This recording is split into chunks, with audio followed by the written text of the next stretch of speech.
नमस्कार, आप देख रहे हो अभिषेक क्लासेस यूट्यूब चैनल। अभिषेक क्लासेस पर आपका हार्दिक स्वागत है। देखिए, 15 अगस्त आ रहा है और 15 अगस्त को सबसे महत्वपूर्ण बातें यह समझनी चाहिए नागरिक को कि तिरंगे झंडे के क्या नियम है, क्या उसके अपमान करने पर नुकसान है और क्या फायदे हैं। ध्यान से सुनिए, महत्वपूर्ण वीडियो साबित होगा। तिरंगे झंडे के बारे में आपके लिए सारी इंफॉर्मेशन दे रहा हूं।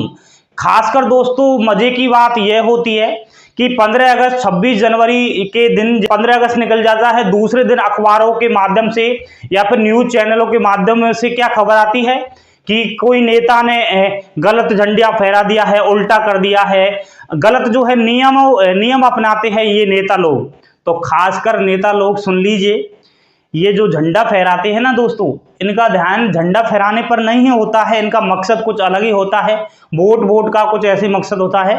प्रिय नेतागणों, महोदय जी, आप सुन लीजिए, झंडे के क्या नियम है, क्या कानून है और क्या इसके फायदे हैं। जितना हो सके उतना शेयर कर देना दोस्तों। आपका फर्ज है कि तिरंगे झंडे हमारा राष्ट्रीय ध्वज है, इसके बारे में इंफॉर्मेशन भारत के प्रत्येक नागरिक को होनी चाहिए, चाहे वो एक गरीब हो चाहे वो अमीर हो। तो आइए बिना टाइम गवाए महत्वपूर्ण विषय पर चर्चा कर रहे हैं। देखिए, तिरंगे झंडे से संबंधित नियम और कानून क्या रहते हैं। सबसे पहले तो एक नागरिक को यह जानना चाहिए कि तिरंगे झंडे में 3 पट्टियां होती है। 3 पट्टियां होती है तिरंगे झंडे में। सबसे ऊपर केसरिया की पट्टी होती है और सबसे बीच में सफेद होता है और नीचे हरी पट्टी होती है। आपको ध्यान में रखना चाहिए कि बीच में अशोक चक्र होना जरूरी है और अशोक चक्र के अंदर तिल्लियां गिनने ना 24 तिल्लियां होनी चाहिए अशोक चक्र के अंदर, जो ब्लू कलर का यह होता है। ठीक है, सबसे पहले तो आपको यही ध्यान में रखना है। प्रिय बंधुओं, ध्यान दीजिए, तिरंगे झंडे का जो अनुपात होना चाहिए वो 3:2 होना चाहिए। ठीक है, 3 तो उसकी लंबाई होनी चाहिए और उसकी ऊंचाई 2 होनी चाहिए।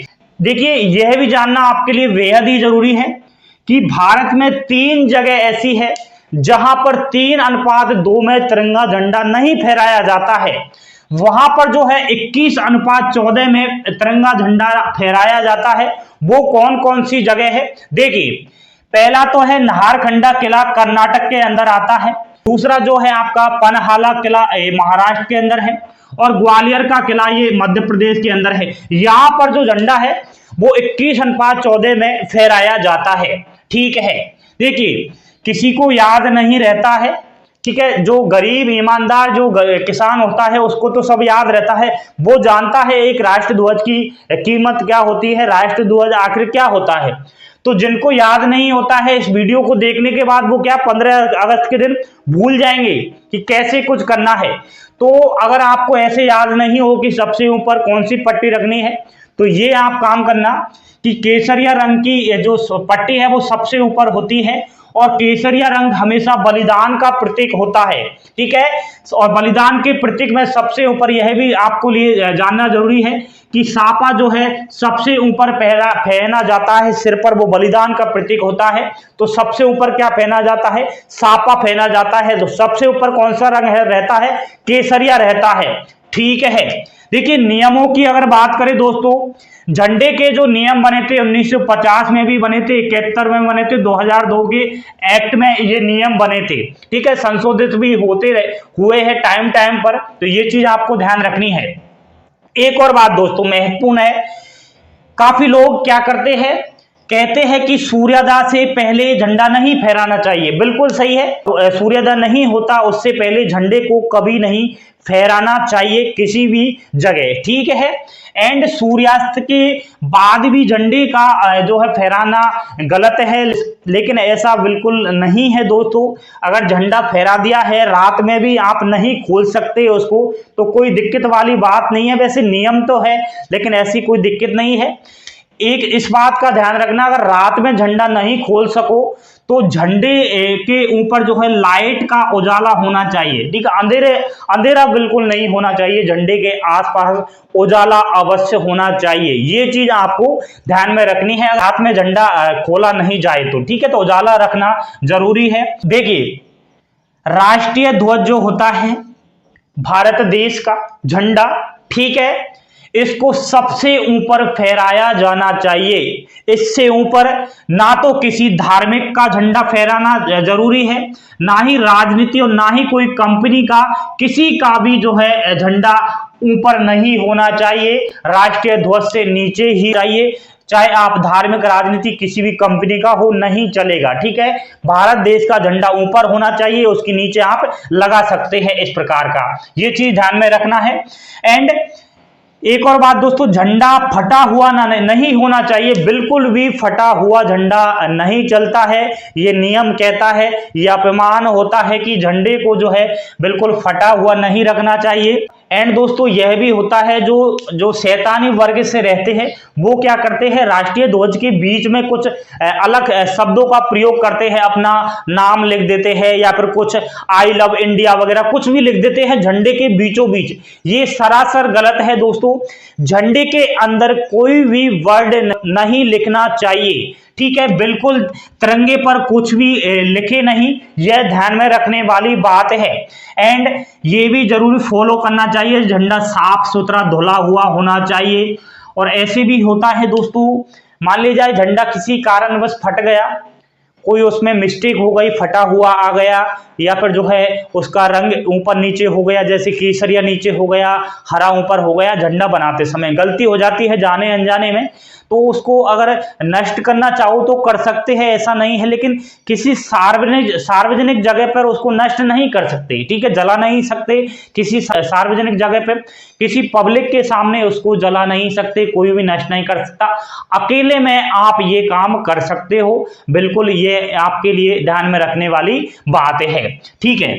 नेक्स्ट है दोस्तों, केवल शहीद व्यक्ति झंडे में लपेटा हुआ आता है, ये आपको ध्यान में रखने वाली बात है। किसी भी प्राणी की मृत्यु होने पर उसकी डेड बॉडी को कभी भी झंडे में लपट कर नहीं रखना चाहिए। यह नियम कहता है कि जो शहीद होता है वो ही, उसकी ही बॉडी जो है तिरंगे झंडे में लपेट कर आती है। तो ये आपके लिए महत्वपूर्ण जानकारी है दोस्तों, ठीक है। कोई भी व्यक्ति लपेटा नहीं जा सकता। बाकी काफी ऐसे करते हैं, अपनी गाड़ियों को पूरे झंडे से लपेट देते हैं, सरासर गलत है ये। पूरे घर को जो है पूरे झंडे से सजा देते हैं, घर को जो है चारों तरफ झंडा ही झंडे कर देते हैं, बिल्कुल ही गलत है दोस्तों, ऐसा नहीं करना चाहिए। बाकी किसी की मृत्यु पर ये काम नहीं कर सकते आप, शहीद की मृत्यु पर ही लपेटा जा सकता है एक शहीद, ठीक है। और एक और बात दोस्तों, साधारण व्यक्ति गाड़ी में झंडा नहीं लगा सकता, ये जरूरी बात है। कोई भी साधारण व्यक्ति जो होता है वो झंडा नहीं लगा सकता अपने गाड़ी के ऊपर, ना ही अपनी, मैंने पहले ही बता दिया है, गाड़ी को लपेट भी नहीं सकता है झंडे से, ठीक है। झंडा लगाने का नियम है, राष्ट्रपति, उपराष्ट्रपति, जो पदाधिकारी बड़े वो होते हैं, ठीक है, तो वो लगा सकते हैं इस चीज को। साधारण व्यक्ति झंडे को अपनी गाड़ियों पर नहीं लगा सकता, और लगा भी लिया जाने अनजाने में तो इस चीज का ध्यान रखना कि भारत देश का जो राष्ट्रीय ध्वज है, तिरंगा झंडा है, गाड़ी पर लगा तो लो जाने अनजाने में, लेकिन राइट साइड लगाए, लेफ्ट साइड बिल्कुल भी मत लगा देना। इस चीज को आपको ध्यान रखना है, साइड का अवश्य ध्यान रखिएगा। ये तो हो चुके हैं दोस्तों नियम, ठीक है। नियम तो बहुत है झंडे के, लेकिन महत्वपूर्ण नियम ये है, स्क्रीनशॉट ले लेना, ऐसे इन चीजों को फॉलो करना है आपको। अब झंडे का कोई अपमान करता है तो उसके लिए क्या कुछ प्रावधान है वो देखिए। अगर कोई तिरंगे झंडे को जलाना चाहे, फाड़ता है, कोई तिरंगे झंडे का अपमान करता है, फाड़ता है पब्लिक के सामने, पब्लिक प्लेस पर, या फिर उसका गलत उपयोग करता है, पैरों के नीचे देता है, बहुत से ऐसे देखे जाते हैं केसेस। साफ साफ कहा जाए तो तिरंगे झंडे का अगर किसी भी प्रकार से अपमान किया जाए तो उसका प्रावधान है 1971 एक्ट के अनुसार कि 3 साल की कठोर सजा उसको सुनाई जाती है, और जो है उस पर केस भी लग जाता है। ये चीज आपको ध्यान में रखने वाली बात है। ठीक है। 11 अगस्त से और 17 अगस्त तक हर घर तिरंगा अभियान चल रहा है। हर घर में तिरंगा झंडा फहराया जाए 11 अगस्त से और 17 अगस्त तक, ठीक है।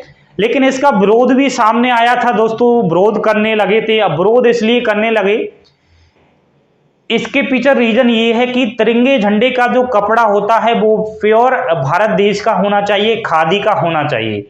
अब काफी क्या है, विरोध इसलिए कर रहे थे कि तिरंगे झंडे का जो कपड़ा है वो चाइनीज नहीं होना चाहिए। चाइनीज अगर हुआ तो चाइनीज फिर जो है तिरंगे झंडे बेचेगा, फिर उनका बेनिफिट्स होगा। इस वजह से चाइना की चीज का उपयोग नहीं करना है, इस वजह से विरोध हुआ, बाकी कुछ नहीं है, नॉर्मल है। आप सभी तिरंगा झंडा अपने घर पर पहना सकते हैं, बस नियमों का आपको फॉलो करना है, ठीक है। हर घर तिरंगा अभियान चल रहा है 11 अगस्त से और 17 अगस्त तक। आपकी जानकारी के लिए बता दूं दोस्तों कि 15 अगस्त को हम आजाद हुए थे, ठीक है। तो 15 अगस्त को झंडा फहराया जाता है, नीचे से ऊपर की ओर पहनाया जाता है। हम नीचे से ऊपर उठे थे, सबको मालूम होना चाहिए देश आजाद हुआ था 15 अगस्त को।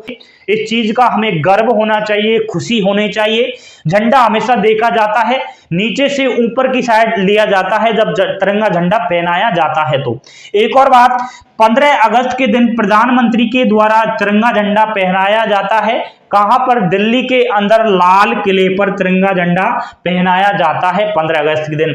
26 जनवरी को दोस्तों संविधान लागू हुआ था, और संविधान का प्रमुख कौन होता है?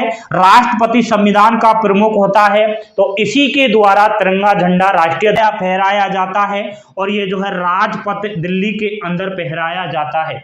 ये चीज आपको ध्यान में रखने वाली बात है। तिरंगे झंडे का नियम कानून और फायदे जानना आपके लिए बेहद ही जरूरी है। आप भारत देश के नागरिक हो तो इस चीज का ज्ञान अवश्य होना चाहिए। जो बेचारा अनपढ़ है, पढ़ा लिखा नहीं है, उनको सारे नियम बताने चाहिए। आप पढ़े लिखे हो तो आपका फर्ज बनता है कि हमारे भारत देश का जो राष्ट्रीय ध्वज है उसके बारे में सही से ज्ञान देना, सही से जानकारियां प्रदान करना। बने रहिए अभिषेक क्लासेस के साथ। अभिषेक क्लासेस जाना जाता है ओनली सच्चाई और इस झूठी दुनिया का पर्दाफाश करने के लिए। लाइक शेयर सब्सक्राइब कर देना। थैंक यू, धन्यवाद दोस्तों। जय हिंद, जय भारत।